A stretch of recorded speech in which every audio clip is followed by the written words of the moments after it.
Madame, monsieur, bonsoir. Très heureux de vous retrouver pour un nouveau numéro de Week-end Sport, comme tous les jeudis soirs. Un nouveau numéro et surtout le dernier numéro de la saison. Un numéro en or ce soir. Et vous allez voir pourquoi. Nous avons une invitée prestigieuse. Vous savez qu'on est en plein jeu sportif arabe. Et nous avons le plaisir ce soir de recevoir une championne des Jeux arabes, médaille d'or et médaille d'argent, s'il vous plaît. Avec nous ce soir, Linda Mazri, championne arabe. Je ne sais pas si on dit championne arabe ou médaille d'or aux Jeux sportifs arabes et médaille d'argent au badminton. On dit badiste. Voilà. Merci d'avoir accepté notre invitation. Merci pour ces médailles. Merci pour l'Algérie et félicitations. Déjà d'abord bonsoir à tous et je vous remercie infiniment pour cette invitation. Je suis ravie d'être ici sur le plateau. L'honneur est pour nous, Linda Mazri. On va parler un petit peu de votre compétition et de vos objectifs en face de vous. Badreddine Belhadjouja, c'est la dernière, on va souffler après ça. Bonsoir Riyad, bonsoir Touzi, bonsoir Fatah.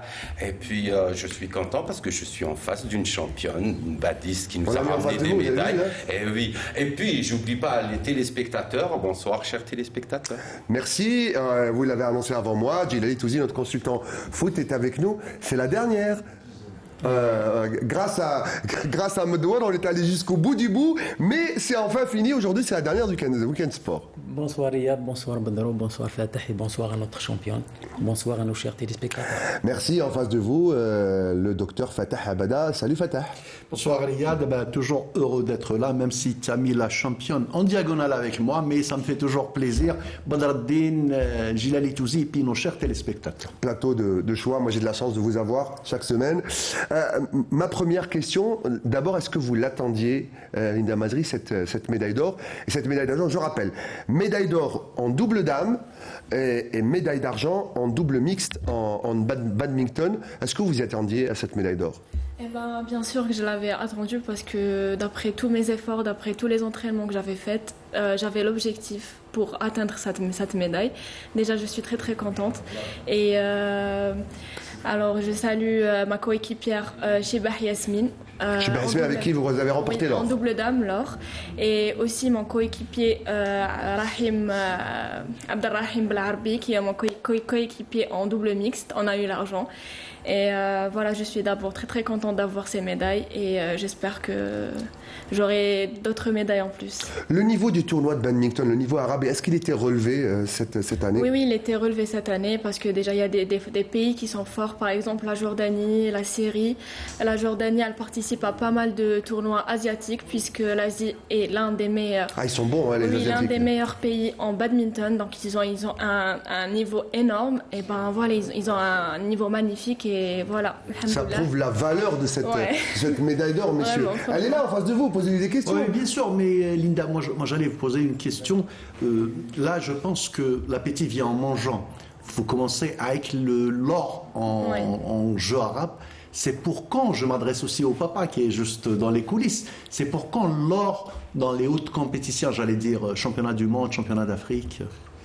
Eh ben, d'abord, j'ai commencé le sport à l'âge de 7 ans et demi. Je l'ai connu dans la télé, les Jeux Olympiques à Beansport. Je l'ai recherché, je l'ai trouvé Mohamedia en premier. Et après, j'ai continué ma carrière sportive autant que badiste. Et voilà, après, je commençais à avoir des médailles au niveau national. Puis, j'ai remporté ma première médaille championne d'Algérie. Et puis, à quel âge?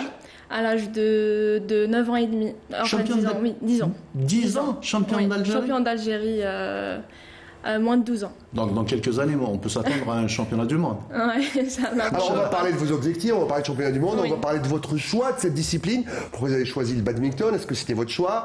On va voir ce qui s'est passé aujourd'hui au niveau des Jeux et la récolte des médailles, parce que les Jeux continuent. Le bilan de cette journée de jeudi 13 juillet, signé Sid Ahmed Bouraïb.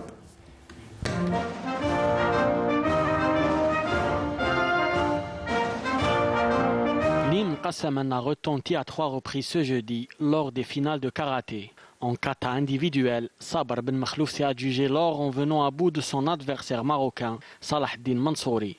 2 autres médailles suivront, l'œuvre de Cilia Weekend chez les moins 50 kg et Louisa Abourish chez les moins 55 kg. L'équipe nationale féminine spécialité kata et Sheima Midé en kumité moins 61 kg se contente de l'argent. En cyclisme, l'Algérie a remporté 2 médailles d'or lors de la course sur route en individuel et par équipe dames. Shahra Azzouz a gagné la course sur route féminine sur une distance de 58 km 600 en 1 heure, 43 minutes et 56 secondes devant ses compatriotes Khadija Al-Aroui, Yasmine El-Meddah et Nsrine Houili.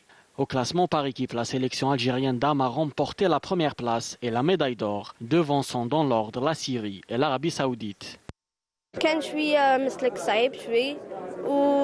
Le parcours était difficile, en plus de la chaleur. Le plus important, c'est la victoire. Je suis fier de ma performance. J'espère faire de même lors des prochaines échéances. Les épreuves de cyclisme qui se déroulent à Tipaza prendront fin avec la course sur route chez les messieurs. Et voilà, il y avait des médailles aujourd'hui en cyclisme, bravo les filles, il faisait chaud en plus, en karaté et aussi en haltérophilie avec une médaille d'or remportée. Hein. Vous comptez vous aussi, vous les comptez les médailles? Oui. Parce qu'on a battu le record, hein. On a dépassé les 91 de loin, je pense que là on est à 95 médailles, 95 c'est ça. Voilà, vous faites les comptes. Alors, ma prochaine question, c'est pourquoi le choix de cette discipline? Pourquoi le badminton? Parce que déjà, dès que j'étais petite, j'étais fan de sport de raquettes.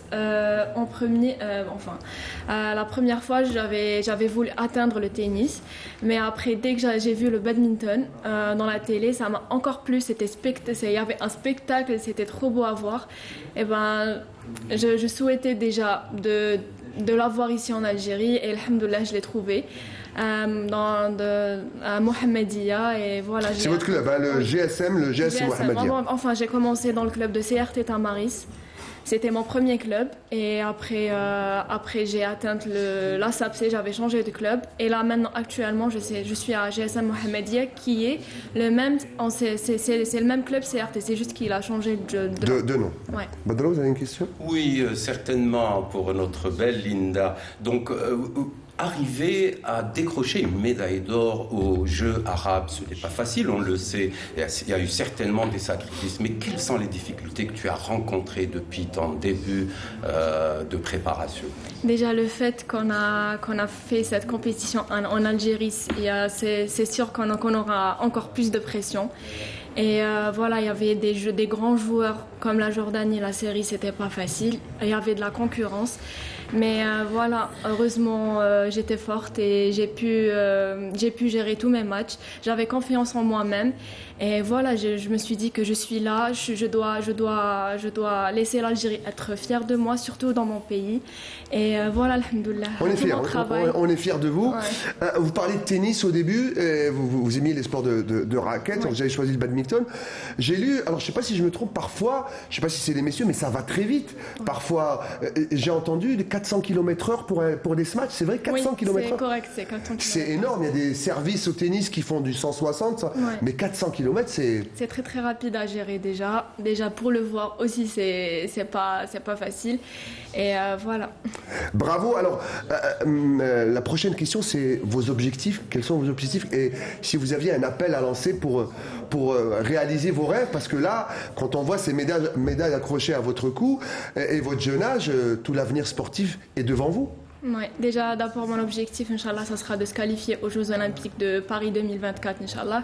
Et je passe un appel au ministère, à la Comité Olympique et à la Fédération de me donner une chance, de me prendre en charge pour les prochains tournois parce que depuis ma dernière médaille au championnat d'Afrique qui était à Johannesburg 2023, j'ai eu une médaille d'argent en double dame et depuis ce jour-là, j'ai eu aucune compétition internationale. En fait, vous voulez une prise en charge pour les tournois qui vont peut-être vous qualifier aux Jeux Olympiques. Voilà, donc c'est important. Et Linda, s'il te plaît, ta qualification pour les Jeux Olympiques de Paris dépend de quoi, justement? De participation à des tournois. Nombre de participations, oui. Je pose la question, je ne sais pas. Oui, même si je suis championne d'Afrique, je ne pourrais pas être qualifiée officiellement aux Jeux Olympiques. Il me faut déjà pas mal de compétitions, c'est un système de pointage. Donc plus vous gagnez de matchs, plus vous avez des points. Exactement, c'est pour ça qu'il faut que je participe à pas mal de compétitions internationales. Donc voilà, c'est le moment ou jamais. En tout cas, je suis sûr que c'est pas... aisément, Riyad, que c'est la moindre des choses. Elle ne demande pas grand-chose. La fille demande, notre championne, demande à la fédération de lui offrir... Comité olympique, ministère... De lui offrir... D'abord, la fédération, elle dépend d'une fédération. Elle est affiliée à une fédération. Et si ça, c'est l'ancien président de fédération qui parle. Ne peut pas offrir à un athlète ou une athlète la participation pour décrocher sa qualification, je pense que c'est aberrant. J'espère que son cri va être écouté. Ah oui, je pense qu'il est écouté. Oui, je l'espère. C'est tout ce qu'on vous souhaite. En tout cas, on souhaite bon vent, bonne chance. Et je suis sûr que ce n'est pas les dernières médailles qui seront accrochées. Et on se joint à elle pour cet appel. Voilà, regarde, on appelle tout le monde, tous ceux qui peuvent agir, à prendre en charge notre Linda nationale. Merci, Linda Madrid, d'être venue passer au studio pour la dernière. Et ce ne sera pas la dernière. Je suis sûr qu'on va vous revoir avec encore d'autres médailles. Et bonne chance. On va regarder ce petit clip sur les Jeux et on continue.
De la saison était avec nous Linda Mazri, la championne des Jeux en double mixte et double dame en badminton, et c'est un autre champion à sa manière qu'on retrouve sur le plateau avec nous, Mohamed Haouchine. Il fait aussi lui partie de l'équipe de Weekend. Salut Mohamed, merci d'être là ce soir. Salut Riyad, bonsoir à toute la famille que je retrouve avec beaucoup de plaisir, et c'est bien que vous présentiez une championne comme ça de badminton, que les Algériens sachent. Ah, mais c'est notre devoir. Je pense que si des champions comme ça n'existaient pas, notre métier n'aurait plus de sens. On parlerait de personne, donc c'est. Moi, personnellement, journaliste, j'ai découvert que le badminton était pratiqué par des jeunes filles, hommes, et qui nous volent des médailles sur le plan international. Mais ça fait plaisir. Et puis une médaille d'or en vaut une autre. Il faut aider tous les sportifs, parce que quand il y a Kassamen, il est valable en badminton, en football, en handball. C'est une médaille qui compte, et ça nous fait un total de 95 médailles d'or. Et ça nous fait plaisir de la recevoir 97 ici. Ce soir. 97, voilà. Il est encore plus pointu, Mohamed Haouchine. Et puis demain, il y a encore une journée bien chargée, Fatah Abada. Absolument. Demain, c'est un programme très chargé pour cette journée du vendredi. D'abord, l'haltérophilie à Assad Omnisport de Borj El Kifel, les finales des plus de 81 kg et 102 kg. Du cyclisme à Tipaza à partir de 9h du matin. Alors, c'est la course individuelle messieurs sur 146 km. Ensuite, du karaté do au complexe Mohamed Boudiaf.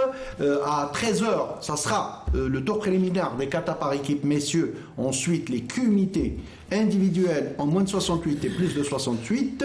À partir de 14h, 15h, c'est le repêchage. Et ensuite, les moins de 84 et plus 84. Du tennis de table aussi à la salle omnisport de Tipaza, c'est les finales simples, messieurs et dames. Football aussi, au stade de 19 mai, un match de classement. Notre équipe nationale qui va rencontrer encore le Soudan. Ensuite, l'Arabie Saoudite en finale face à la Syrie. Le basket des 3 contre 3 au stade Oulenouni à Alger pour le tour final.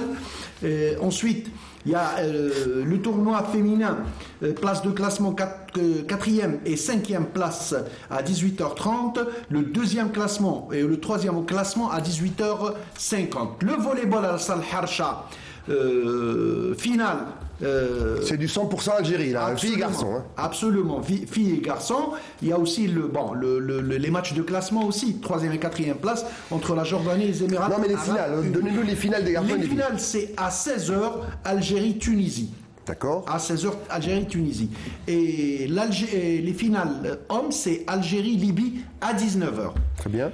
Du handball aussi, match de classement 3e et 4e place, l'Algérie face à l'Irak à 17h. Alors, juste précise, hein, pour ceux qui veulent aller regarder les matchs à Oran, les compétitions c'était à Boutlilis, toutes les compétitions, et là, les finales et la petite finale, ce sera à la grande salle du complexe Belgaïd à Oran. Là, on met les petits plats dans les grands pour la finale, donc les matchs se joueront à Belgaïd. À Belgaïd, effectivement, donc le match de classement, 3e et 4e place, Algérie-Irak à 17h. Et enfin, l'Arabie Saoudite qui rencontre le Qatar à 19h30. Voilà, on a été complet sur la journée de demain, Riyad. Voilà, et qu'on suivra et que vous pourrez suivre sur tous les canaux de la télévision algérienne. Bien sûr, demain, c'est du non-stop, hein, c'est du direct intégral toute la journée. Vous ne raterez rien des compétitions, des Jeux sportifs arabes. Voilà pour les Jeux.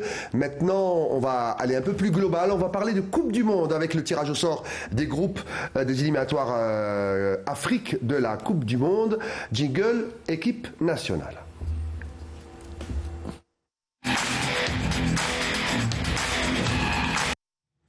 Alors messieurs, on l'attendait, hein, Djilali, c'était à 16h hein, le tirage.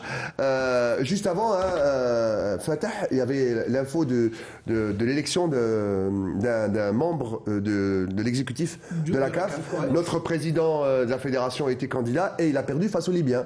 38 à 15. 38 à 15 avec une voix qui a été annulée. C'est le Libyen Chemali qui a été élu pour la deuxième fois. C'est le deuxième mandat de ce Libyen. Voilà, donc il se succède à lui-même. Voilà pour la première info. Et ce qu'on attendait tous, c'était le groupe de l'Algérie pour ses éliminations de la Coupe du Monde. Alors on va voir quelques images de ce tirage avec Saïd Bouhadjou, notre réalisateur. C'était à Abidjan cet après-midi, Djilali, on l'attendait. Et on va le voir, décortiquer, et puis je voudrais votre avis à tous sur le plateau. Alors, l'Algérie est du groupe G, elle est en chapeau 1, c'est ça, Fatah? Tout à fait. Alors, nous sommes avec la Guinée, l'Ouganda, j'attends toujours les images du tirage au sort. Guinée, Ouganda, Mozambique, Botswana et Somalie. Voilà pour les préliminaires donc, de ce tirage. Au premier abord, c'est un tirage assez clément. Je dirais que c'est un tirage clément et abordable. Je dirais aussi qu'il est à notre portée, peut-être à l'exception de à la première lecture, à l'exception de la Guinée, peut-être qui sera notre concurrent direct, mais je pense que on part avec l'avantage d'être favori de 1 et de 2, mais en football, tout reste possible. Il ne faut pas oublier que les équipes africaines ont beaucoup progressé. Et aussi, il y a un autre paramètre, c'est que ce n'est plus un groupe A4, c'est un groupe A6, donc c'est un championnat. Changement complètement de règlement de qualification. On va en parler dans quelques instants. Je crois que la dernière fois qu'on a rencontré la Guinée, si je me trompe, Mohamed Houchine, vous me corrigez, c'était lors de la Coupe d'Afrique des Nations 2019. C'était en 8e de finale et on l'avait remporté 3-1. Je crois que c'était là où 3-0, et c'est là où il y avait le duo Belaïli talonnade de Bounjah pour le. C'était 2-0. 2-0. C'était la dernière fois qu'on a battu la Guinée. Mais ils nous ont causé par le passé beaucoup de problèmes parce que ça joue bien au football en Guinée. Mon cher ami Riyad Belkhadim et tous ceux qui nous suivent ce soir, il y a un élément très très important dans ce dossier. Lequel? C'est que la plupart de ces pays ont des stades non homologués. Et ça, c'est important. On a joué le Botswana il y a 2 ans de ça, c'était difficile chez eux. Vous jouez par exemple le Mozambique à Lourenço Marques, je ne vous dis pas. C'est une ambiance indescriptible. Mais s'ils ne sont pas homologués, ça va être délocalisé alors? Oui, ça va être délocalisé. Ça a été fait en CAN, Coupe éliminatoire, Coupe d'Afrique des Nations. Alors, je vous dis pas, la FIFA, Coupe du Monde, c'est autre chose. Le terrain de Guinée-Conakry n'a pas été homologué. La Guinée a joué à l'extérieur. Kampala, le stade de Kampala, l'Ouganda, l'Algérie l'a joué au Cameroun, s'il vous plaît, tout récemment. À Douala. À Douala. Le Mozambique, kiff, le Botswana, la même chose, et la Somalie, Mogadiscio, c'est un peu le pays, le petit poussé du groupe. C'est sur ce plan-là qu'il va falloir tabler. C'est une chance pour l'équipe algérienne que de disputer tous ces matchs et l'adversaire en dehors de l'étranger. En terrain neutre. Alors que l'Algérie a l'avantage d'avoir des stades homologués. Je pense que sur ce plan-là, c'est du bénéf pour l'équipe nationale. Mais ceci dit, il faut toujours se méfier parce qu'il y a un nivellement par le bas pour le football africain. Il n'y a pas eu de pays forts et de pays faibles. Alors, avant de parler, messieurs, techniquement de la valeur intrinsèque des nations qui vont donc jouer dans le groupe de l'Algérie, le paramètre dont parle Mohamed Haouchine est important. Ça veut dire que on jouera souvent en dehors des bases de nos adversaires, si c'est le cas, ou si d'ici là, parce que les compétitions, je crois que ça va commencer très bientôt, l'année prochaine, je pense que ça va commencer très vite. S'il n'y a pas de terrain, donc l'Algérie jouera en terrain neutre. Il y a d'autres paramètres qui sont pris en considération. C'est premièrement l'état des terrains, des pelouses aussi, c'est très important. Il y a aussi le facteur environnement. Il y a la chaleur, il y a l'humidité, qu'il faut tenir compte. Il y a aussi l'arbitrage qui peut être aussi en notre défaveur. Ça nous a valu plein de désillusions. Il y a aussi le travail de coulisses qui est important dans cette compétition. Non mais Riyad, ce que je veux dire moi, c'est que Mohamed a raison de dire que ça peut être un avantage pour nous, sauf que le temps, il peut leur permettre d'homologuer leur stade. Ça peut se faire. C'est pas ça le vrai souci. Moi à mon avis, avec l'expérience qu'on a eue, il faut pas crier victoire, même si le groupe est très abordable. Mais non, chacun a son avis. Chacun peut dire ce qu'il veut. Moi, je pense que rien. Par exemple, hériter du Ghana, mais pas le cas. Sans hériter du Ghana, même avec les équipes qu'on a, ça reste un avis personnel que je donne. Il ne faut pas crier victoire. On a déjà vécu une mésaventure.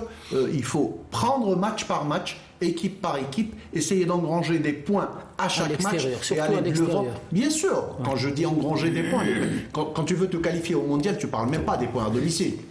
À l'extérieur, essayer de ramener le maximum de points, bien démarrer, c'est très très important. Riyad, on l'a vécu et d'autres adversaires l'ont vécu. Demandez aux Égyptiens en 2010, quand ils ont eu l'Algérie, la Zambie et le Rwanda, les Égyptiens se sont mis à défiler. Ils pensaient que c'était joué. Mais il y a eu le match barrage d'Omdurman. Mais il n'y a pas eu le cas. C'était pas le cas. Alors, Badalo, un mot sur le groupe?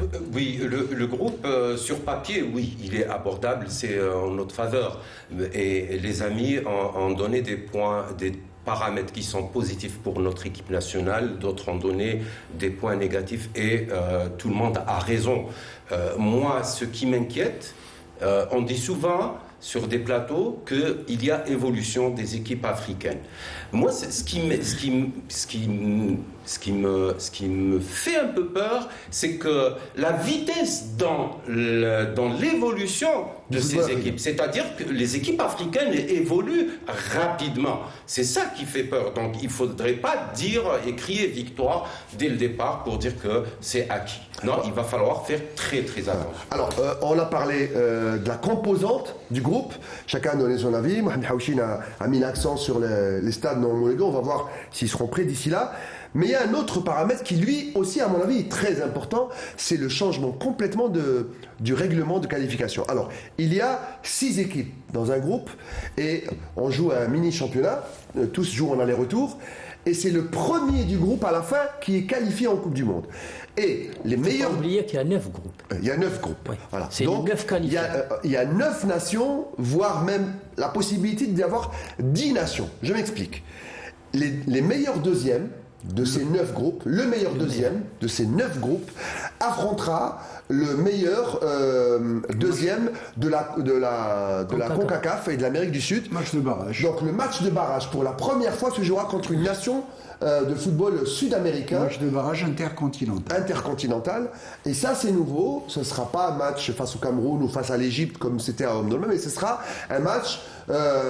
Bon, ce ne sera pas le Brésil ou l'Argentine, je pense, qui seront qualifiés d'office, mais on peut tomber sur la Colombie, le Costa Rica, par exemple, ou peut-être à un degré moindre l'Uruguay, si on est meilleur deuxième. Et l'histoire serait belle si on termine premier de ce groupe et on se qualifie. C'est la première fois dans l'histoire qu'il y aura 9 nations africaines en Coupe du Monde et peut-être 10. Oui, non, mais bon, Riyad, maintenant, appelons les choses par leur nom. On fait partie des meilleurs d'Afrique. On est loin de la dizaine. Ah non, mais il faut le prouver après sur le terrain. Hein. L'Afrique. Je dis appelons les choses par leur nom. On fait partie des 5 meilleures équipes d'Afrique. Il y a 10 places, 9 places, voire 10 places. Il y a 9 places. La 10e se jouera contre une nation sud-américaine. Il y a 9 places, il y a 6 groupes, il y a 9 groupes et 6 équipes par groupe. Mais Riyad, n'ayons pas peur des mots. N'ayons pas peur des mots.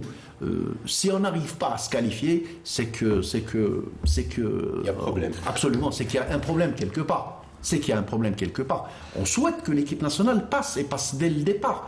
Et je le dis, c'est largement à notre portée. Mais il faut faire attention, prendre tous les matchs au sérieux, aussi bien la Guinée que la Somalie.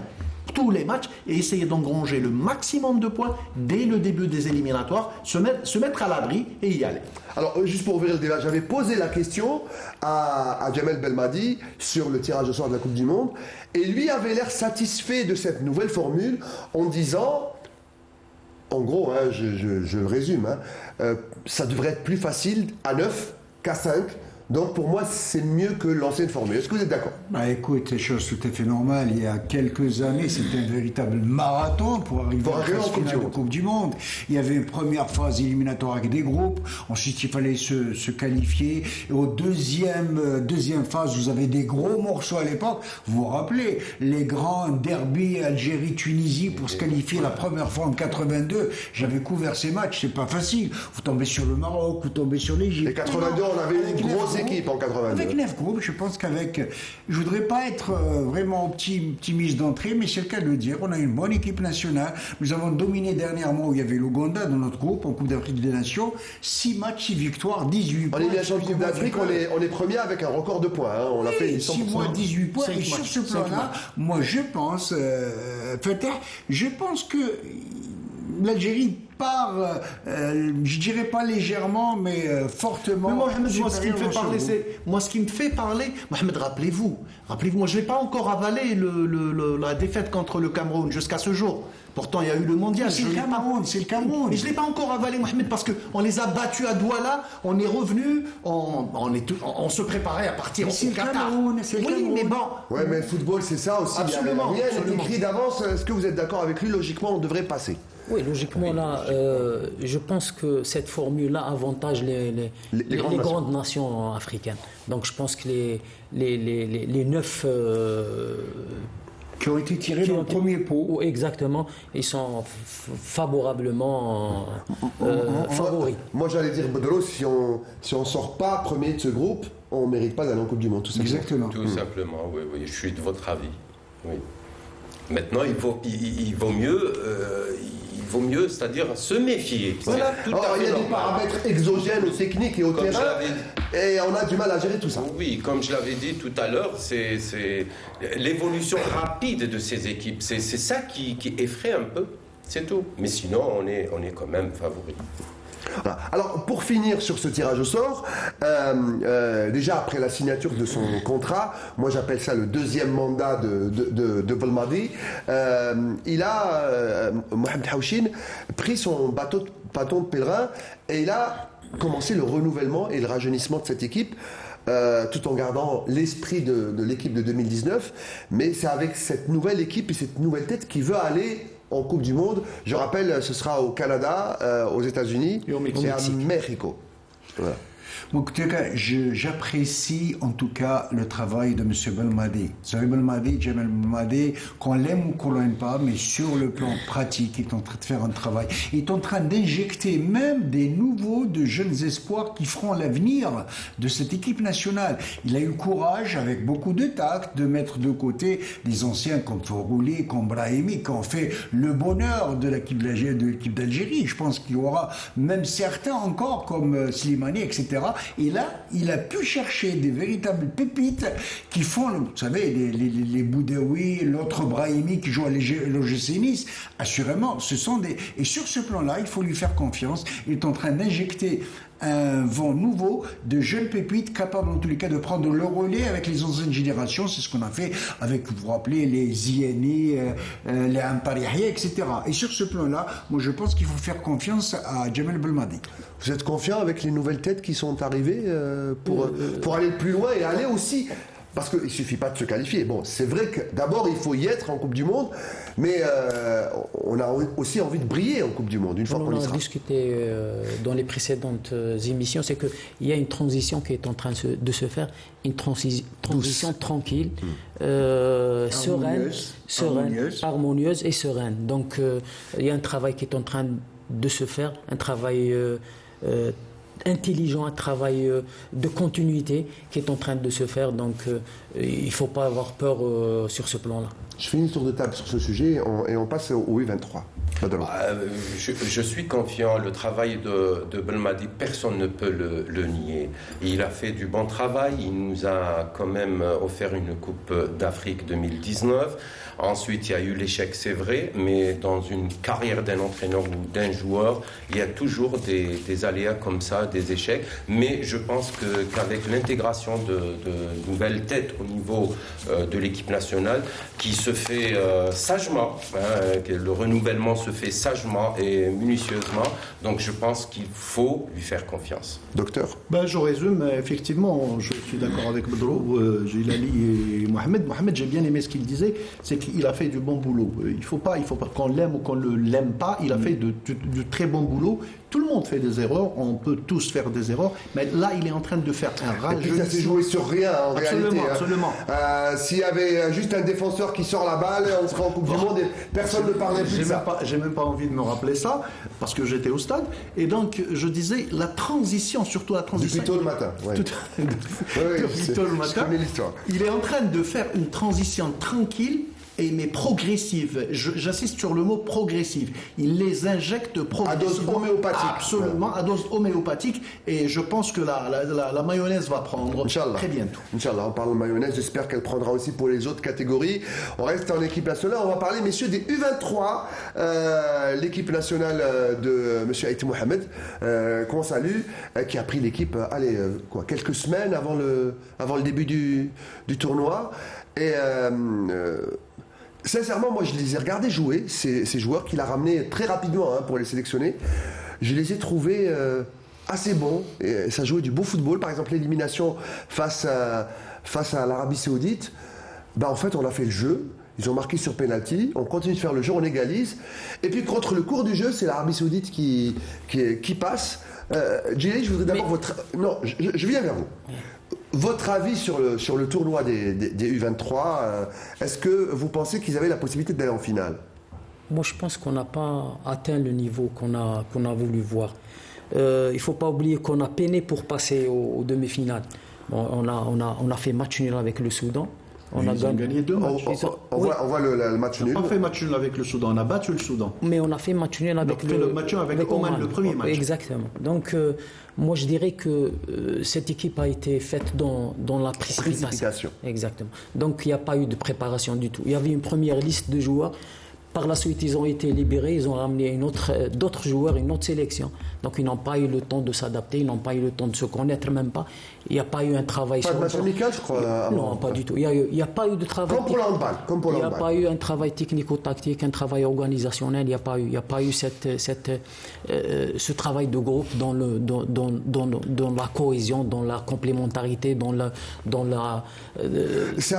peut faire le même parallèle avec le hand, Salah Bouchkrio. Pareil, il a pris la sélection juste avant les Jeux. Aucun match amical. Des joueurs comme ça pris. c'est pratiquement la même chose. C'est des joueurs qui ne se connaissent même pas, peut-être. C'est la première fois qu'ils sont en regroupement. Or, c'est une compétition qui est officielle. Il fallait au moins une année à l'avance prendre des joueurs locaux, faire des stages de 3 jours chaque semaine, les laisser partir faire des matchs avec leur club et revenir chaque semaine. Et puis en face, c'était pas forcément des U23, messieurs. Hein. Oui. Il y a eu j'allais dire un chevauchement. L'équipe, en majorité, c'était pas ces joueurs-là.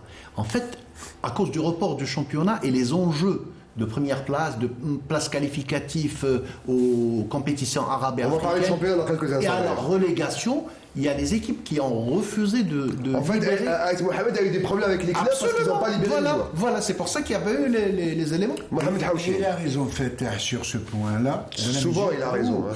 Rachid Aït Mohamed est un technicien avéré qui a sa compétence. Je tire chapeau, je connais personnellement. Ah oui, non, mais... Sauf que ces Jeux sportifs arabes sont venus programmés dans une période où la fin de saison était très très difficile pour l'Algérie. Si vous voulez, c'est une compétition qui s'inscrit un peu en porte. On a rebondi un poil sur la patte, c'est ça? Rachid Aït Mohamed a été un peu naïf dans la mesure où il a convoqué de très bons joueurs du Mouloudia, de l'USMA, du CRB et de la GSK. 4 joueurs de la GSK. Et vous savez qu'un club, et la GSK jouait sa survie. J'ai le droit de demander un report de match. Donc il fallait prendre en considération ce facteur-là qui n'a pas été fait. Donc à la dernière minute, ça a eu de la contestation tout à fait légitime de la part des clubs. Et sur ce plan-là, on a... Et comme la Ligue ne pouvait plus encore reporter des matchs... Voilà, donc la Ligue a ménagé la chèvre et le chou, comme on dit en français. Et c'est ce qui a fait que Rachid Aït Mohamed a été obligé de revoir sa composition à la dernière minute. Il a pris des jeunes inconnus sur ce plan-là. Je lui tire chapeau. En quelques jours, il a monté une sélection qui a fait honneur au football algérien. Demi-finaliste, je suis d'accord. Pourquoi on a focalisé sur le U23? Pourquoi on n'a pas fait jouer une autre catégorie? Parce que là, il ne faut pas oublier qu'on a été battu par les U19 d'Arabie Saoudite. On sent là, parfois, c'est vrai, on n'aime pas perdre, hein, mais c'est compliqué aussi. Mais c'est des seniors qui perdent contre des juniors. Ça, c'est vraiment... Hein, moi, je dirais que c'est aberrant. Inadmissible, vous allez dire. Inadmissible. Il faut toucher du doigt le véritable problème de la fédération, je dirais. Quand il n'y a pas d'échéance, pourquoi ne pas appeler toutes les catégories dans des périodes creuses pour faire des stages et se préparer?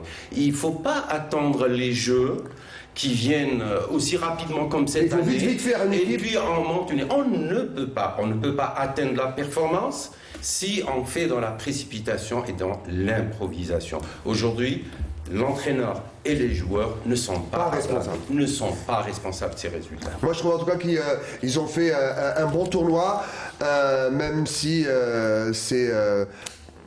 Peut-être que l'équipe des U19 était une équipe un peu plus homogène, qui se connaissait beaucoup mieux qu'une équipe avec des éléments qu'on ramène à la dernière minute. En tout cas, mais justement, oui. Non, mais Bedrou a mis le doigt sur le problème. Effectivement, ça se faisait à l'époque, Mohamed Haouchin, en 79-80, les sélections qui se réunissaient durant les vacances scolaires. On faisait des stages permanents. Ben voilà, c'est une solution. Comme ça, on n'est jamais pris au dépourvu. C'est ce que je disais. Surtout quand il y a des joueurs locaux, il n'y a pas de date FIFA. C'est ce qui se faisait auparavant. On ramenait des joueurs pendant 3 jours par semaine. Ils travaillent avec l'entraîneur national. À la fin de la semaine, on les libère. Ils vont faire la compétition avec leur club. Et ainsi de suite. La semaine prochaine, c'est la même chose. Et c'est comme ça qu'on prépare une équipe pour une échéance d'une année. Voilà pour les U23, messieurs. Et puisqu'on est à Week-end Sport, il reste une seule discipline où on n'a pas terminé le championnat. Tous les championnats sont terminés. Il reste le football et la Ligue 1. Oui, la Ligue 1, 15 juillet, dernière journée, la 30e journée de championnat. On va parler de Ligue 1. Tout de suite, le jingle de la Ligue 1. Avant de discuter, messieurs, de cette dernière journée avec des matchs couperés pour le purgatoire, c'est-à-dire la Ligue 2 amateur, on va regarder et surtout écouter cette présentation signée Sami Achichou. C'est en champion d'Algérie pour la 4e fois consécutive que le CR Belouizdad jouera son dernier match de la saison face à la GS Kabylie. Le CRB est déjà qualifié à la prochaine Ligue des champions africaine, tout comme l'USM Alger qui défendra son titre en Coupe de la CAF. Il va falloir attendre la dernière journée du championnat pour connaître les autres clubs qui devraient représenter notre pays dans les compétitions africaines et arabes. D'ailleurs, c'est également lors de la dernière journée du championnat qu'on l'on saura qui accompagnera le HB Shelromli dans Ligue 2. La GS Kabylie et l'ASO Chlef semblent avoir réussi officiellement leur maintien en Ligue 1 après leurs victoires respectives. La bataille pour le maintien se jouera un peu plus bas dans le tableau. La dernière journée sera marquée par un choc entre le RC Lerba et le Parado AC. Un match de tous les dangers et qui désignera éventuellement l'équipe qui accompagnera le HB Shelromli dans Ligue 2. Sachant que l'US Biskra qui recevra le MC Oran est également concerné. Le NC Magra pour sa part recevra le HBCL. La relégation se joue donc entre l'US Biskra, Parado AC, NC Magra et RC Lerba. Cette journée sera marquée aussi par un choc MC Alger, MC El Bayed pour une place sur le podium et notamment une compétition africaine.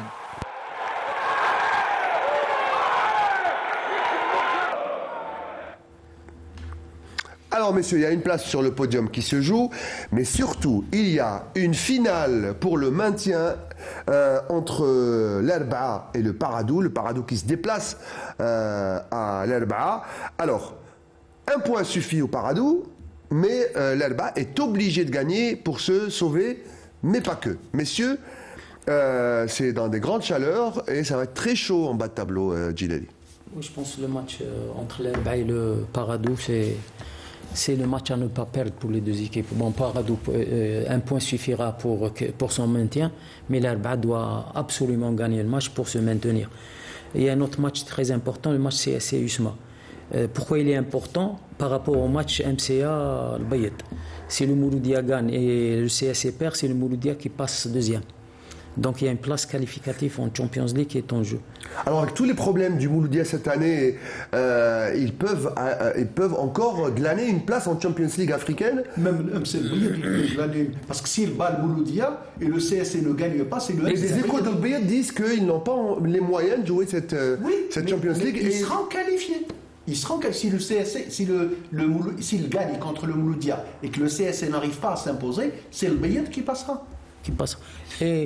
Et même le match MCA, le Bayed, il est très important. Ouais, pour la troisième place, c'est une place qualificative en Coupe arabe. Donc c'est important pour les deux équipes. Donc c'est des matchs importants. Pour corriger Djilali, si le MC El Bayed bat le Mouloudia et le CSC n'arrive pas à s'imposer, c'est le MC El Bayed qui sera deuxième, pas le Mouloudia. Oui, c'est le CSC qui passe. Exactement. Quand on dit une place sur le podium, non. La seule énigme pour le moment, c'est la deuxième place. Parce que contrairement à ce que j'ai lu un peu partout, ce que j'ai entendu, la troisième place ne sert à rien cette année. Même en Coupe arabe, même en Coupe arabe. Dans la mesure où participation en Coupe arabe, c'est connu le CRB Belouizdad et le deuxième, avec beaucoup de chance pour le CS Constantine, mais reste cette probabilité, comme l'a dit Fetter, du MC El Bayed. Pourquoi elle compte pas? La Confédération, Pourquoi c'est l'USMA détenteur et c'est Chlef, parce qu'il n'y a que deux places. Donc la troisième. Il y a la Coupe arabe, Mohamed. Il y a la Coupe arabe. Troisième place qui peut être. Mais quand on parle de compétition. La Coupe arabe, hormis un intérêt très financier. La Coupe arabe, c'est sur invitation, il n'y a pas de classification. Et le CRB Belouizdad est déjà invité par l'Union arabe de football. Dans un mois, ils vont commencer. D'ailleurs, ils ont intérêt. C'est pour ça que le CRB Belouizdad est en train de faire reposer ses joueurs. Absolument, parce qu'il a joué la deuxième équipe. C'est le CRB qui a été invité. Et je crois que même la GS Saoura a reçu une invitation. Sur ce plan-là, Djilali, c'est pas une question de classement. Le GS Saoura n'a pas reçu. On se classe en troisième qu'ils ont participé aux éliminatoires. Il parle de la prochaine. Je parle de la prochaine. Mais il ne faut pas oublier que Saoura a joué les éliminatoires. Elle a été éliminée. Oui, elle a été éliminée. Mais elle a joué en se classant en troisième. À partir de cette année, c'est des invitations aux clients.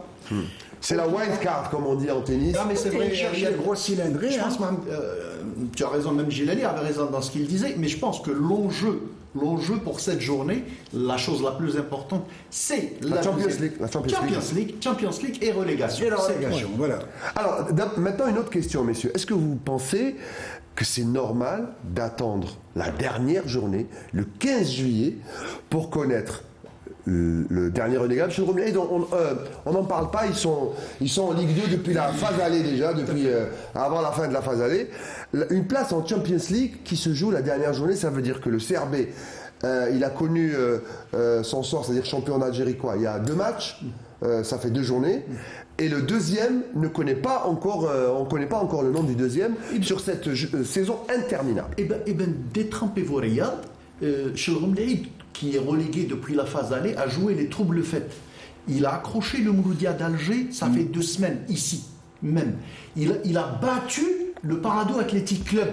Il a accroché le CS Constantine. Donc vous voyez, il a même, et je leur tire chapeau, ces jeunes de Shelrom Leïd, ils ont joué le jeu. Ils ont joué sans pression, ils ont joué pour l'esprit sportif. Ils ont joué le trouble fait, Mohamed Houchin, non? Shelrom Leïd a failli même accrocher la JSK. Tout à fait. 1-0 difficilement. Ils avaient, comme ils s'étaient libérés. Et puis, mon jeune, qu'on le veuille ou non, le Hillel, ils ont une pépinière. Tout à fait, c'est connu. Qui ont terminé la saison. Moi, je suis sûr qu'il y a certains joueurs de cette équipe de Shelrom qui descend, qui ont tapé dans l'œil de certains clubs et certains recruteurs. Peut-être même qu'ils vont réussir à faire leur saison en Ligue 1 la saison prochaine. Alors, maintenant, messieurs, hormis Money Time, c'est un sujet à part qui vous concerne sur la Ligue 1 tout à l'heure. Qu'est-ce qui vous a marqué cette saison et quels sont les clubs, on va dire les plus et les moins de cette saison, Djilali? Moi, je dirais que le classement est cerné en 2. Il y a les équipes qui ont les moyens financiers, qui sont classées entre la première et la 6e ou la 10e place. CRB, Mouloudia, USMA, Saoura, CSC. Bon, ce qui démontre que ces gens ont des moyens, donc ils peuvent se permettre les meilleurs joueurs du championnat. Moi, je dirais, à l'exception peut-être de l'équipe d'El Bayat, c'est la révélation de ce championnat. Je ne sais pas pourquoi on oublie Khenchla, mais je trouve que Khenchla aussi, ils se sont sauvés, ça fait longtemps. Notre ami Nabil Nariz. J'arrive, je n'ai pas encore terminé. Désolé. Tu sais pourquoi? Parce qu'on a commenté ensemble le match de Parado El Bayat. Ouais. Moi, je parle aux 3 je parle aux 3 commentateurs du championnat sur Canal Algérie. Nous a épatés. C'était une vraie démonstration contre le Parado. Ils nous ont épatés. On était partis pour voir le beau jeu du Parado. On a vu le très beau jeu d'El Bayat. C'est une équipe très joueuse, c'est une équipe qui ne recule pas, c'est une équipe qui est portée vers l'offensive, bien impliquée sur le plan tactique. Sans oublier Sherif Hadjal, un entraîneur qui a fait un excellent travail. Bon, il y a aussi Khenchla qui est à 42 points, donc qui est classé 5e, donc c'est aussi une équipe avec Nariz, juste, j'ai pas compté le deuxième, je crois qu'il y en a 2. Il y a 2 coachs qui ont fait toute la saison. Je crois Nariz, il y en a un autre aussi. C'est les seules équipes qui n'ont pas changé d'entraîneur au cours de la saison. La GSK, ils ont tout essayé depuis le début de la saison. Continuez, Djilali. Donc, je dirais qu'il y a le tableau est scindé en 2. Donc, les équipes qui ont plus de moyens, ils se sont placés dans les premières places. Les équipes qui n'ont pas, à l'image de Magra, l'Erba, Biskra, MCO, c'est l'équipe qui sont dépourvues de moyens. Donc, c'est ces équipes qui ont souffert avec moi, messieurs, la deuxième partie du championnat, elle est très tassée. C'est-à-dire qu'il suffit de gagner un match, on monte. On perd un match, on redescend. Mohamed Houchin, la deuxième partie du tableau, celui qui est dans le ventre mou, il perd un match, il se retrouve en danger. Bah exactement, c'était l'ascenseur, c'est connu. Hein. De toute façon, on gagne un match, on est en haut, on perd un match, on redescend en bas. Et sur ce plan-là, alors, si vous permettez de vous parler de quelque chose qui vous a impressionné, personnellement, une équipe qui a fait du plus et du moins, c'est la JS Kabylie. Avec une phase allée où ils ont frôlé, ils étaient vraiment relégués, c'est le cas de le dire. Et pourtant, ils étaient top en Champions League. Jamais la JSK n'a fait une première phase aussi catastrophique, mais incroyable. Depuis l'indépendance, Mohamed. Oui, depuis ils sont là depuis 1969-70. Je crois qu'à la mi-saison, la GSK avait 12 points. Ça fait 54 ans. 12 points à peine. 12 points à la finale de la phase aller. Alors, s'il vous plaît, la réaction, le sursaut, appelez ça quand vous voulez, vous imaginez cette phase aller, phase retour, 27 points enclenchés, c'est la meilleure équipe de la phase aller, c'est le parcours d'un champion, la phase retour, champion, vous savez, 27 points par 2, ça fait 54 points, vous êtes champion, il leur reste encore un match dernier. Certains ont dit que c'est la recharge Mobilisque qui leur a donné un coup de fouet. Alors, je vous donne quelques exemples en 2, l'avantage de la JS Kabylie, d'abord il y a eu un nouveau coach Youssef Bouzidi qui a déjà sauvé la JSK de la rétrogradation. Et pourtant, vous n'avez pas fait un couscous, il avait envie de manger un couscous. Il y a quelques années, il aurait mérité 1001 couscous. Alors vous imaginez, depuis qu'il est arrivé, aucune défaite de la JSK. 9 matchs, 5 victoires à domicile, 15 points, 4 nuls à l'extérieur, il faut le faire, à Saoura, à Renchla, je ne vous dis pas, à Saoura, ils égalisent. À Saoura, ils égalisent, enfin, c'est dingue, il n'y a aucune défaite. À Sétif et à l'Alba, ils ont égalisé à la dernière seconde dans le temps additionnel. S'il vous plaît, sur ce plan-là, 27 Et vous allez perdre votre meilleur joueur, je crois qu'il part en France, hein, comment il s'appelle? On dit, mais je sais que côté JS, c'est Bouali, excellent super joueur. Hein. Mais je sais que la JS Kabylie, on fait le forcing et il risque de le garder. Il a des offres, mais de Saint-Etienne. Moi, je pense qu'il mérite beaucoup plus de la Saint-Etienne, qui aujourd'hui. Qui sont en Ligue 2, je rappelle. Ils sont en Ligue 2, ils jouent en bas, et je pense que c'est un garçon avec 1 ou 2 années. Le chaudron vert, il n'y a pas le feu sur le chaudron vert. On parle même du L et on parle de ensuite vous. Non, moi je voulais juste, c'est pas pour intervenir, vous avez parlé des coachs qui sont restés toute la saison. Oui. Ils sont 3, en fait, c'est pas 2, c'est Nabil Riza, Omar Blatoui et El Kouki. Et El Kouki qui est resté presque jusqu'à la fin de saison. Non, il a été suspendu, juste suspendu. Oui, mais officiellement, il reste. Je voulais juste deux mots. Alors, donc, l'arrivée de la JSK, la recette, c'est Bouzidi, qui est un meneur d'hommes. On le veut, qu'on le veut ou non. Certains disent c'est un gourou. Méthodologiquement, Marceau, d'ailleurs, je suis mal placé, moi, pour juger un entraîneur. Mais c'est un meneur d'hommes. Il est là, il trouve le discours capable. On nous a dit qu'avec Riga, le Belge, avec Amrani, avec Miloud Hamdi, l'ancien entraîneur, il y avait des problèmes du vestiaire qui avaient divisé. Comment Bouzidi, il arrive, il rassemble tout le monde, et sur ce plan-là, il a réussi le déclic. Le deuxième point, le public est revenu. Un entraîneur, je tiens son nom, il m'a dit, écoutez, ça c'est un grand club. Vous, la GS Kabylie 15e, elle était relégable, elle joue devant 30 000 spectateurs installés. C'est aussi ça qui les a sauvés. Hein. Exactement. Il m'a dit, alors que moi, quand je descends, j'ai joué en bas, je joue dans un stade vide avec une pression, des menaces, etc.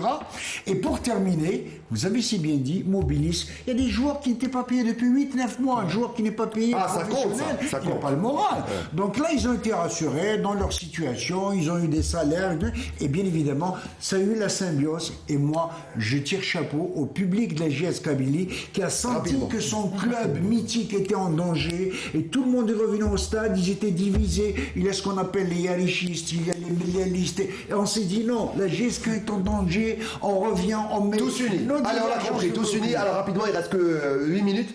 Djilali. Moi, je voudrais parler sur deux équipes. Bon, je rejoins un petit peu Mohamed concernant la JSK. Rapidement, il ne reste pas beaucoup de temps. Mais je dirais que pour moi, c'est une déception parce que JSK a un standing à défendre. Oui, je suis d'accord. Oui. Donc, là, il s'est sauvé un extrémiste. Il y a l'effet Bouzidi qui a su comment gérer le groupe. C'est beaucoup plus dans la gestion du groupe que Bouzidi a su faire passer son message. Il y a la deuxième déception, c'est le Mouloudia avec un grand budget. Qui a raté son objectif, qui se classait parmi les 3 premiers. Ils ont encore une chance d'accrocher la Champions League, mais c'est insuffisant par rapport à leur qualification en Coupe africaine, donc c'est une déception pour moi, l'équipe du groupe. Voilà, c'est l'avis de Djilali. Moi, je voulais juste un mot pour revenir sur la GSK avant de passer à Money Time.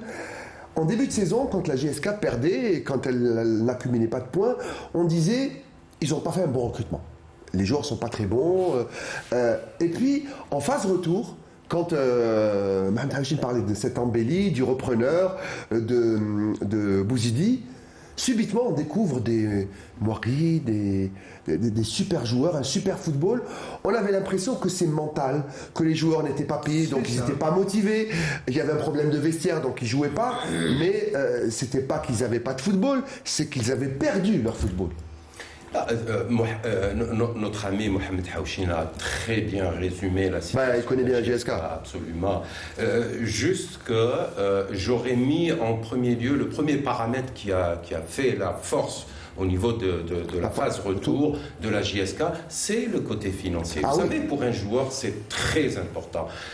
Être à l'aise. Sur il est libéré psychologiquement. Il est libéré, il se donne à fond. Et on peut tirer de lui ce qu'on veut. Le meilleur. Merci, messieurs. Rapidement, un mot. Même pas un demi-mot. Moi, je n'ai jamais imaginé... la Ligue 1 sans GSK. Absolument. Voilà, je sais lire dans votre esprit. Le capitaine de la JS Kabylie disait que l'euro peut descendre, le pétrole peut descendre, le sucre, la glycémie peut descendre, mais pas la GSK. Je vous la donne cette anecdote. Voilà, donc le nerf de la guerre, c'est l'argent. C'est pour ça qu'on a créé cette rubrique spécialement pour Badro, Money Time.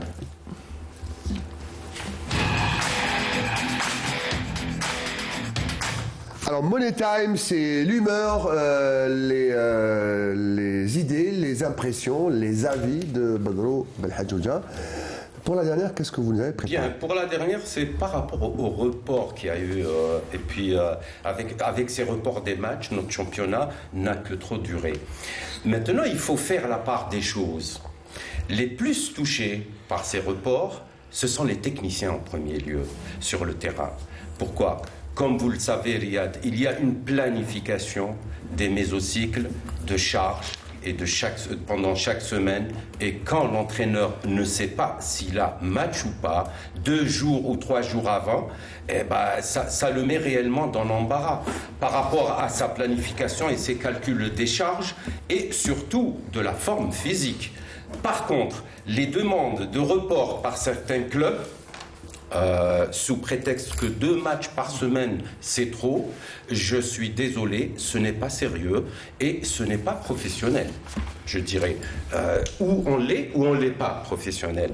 Aussi, contrairement à ce qu'on peut penser, écourter la période transitoire de repos entre 2 saisons ne pose aucun problème, car aujourd'hui, dans le sport moderne et de haut niveau, on ne tolère qu'une petite semaine de repos et un maximum de 10 jours intersaison. Il faut dire que le joueur ne doit pas entamer une nouvelle saison à 0, c'est-à-dire au même niveau que la saison écoulée. Je termine par dire que je ne comprends pas un championnat professionnel subventionné par l'État.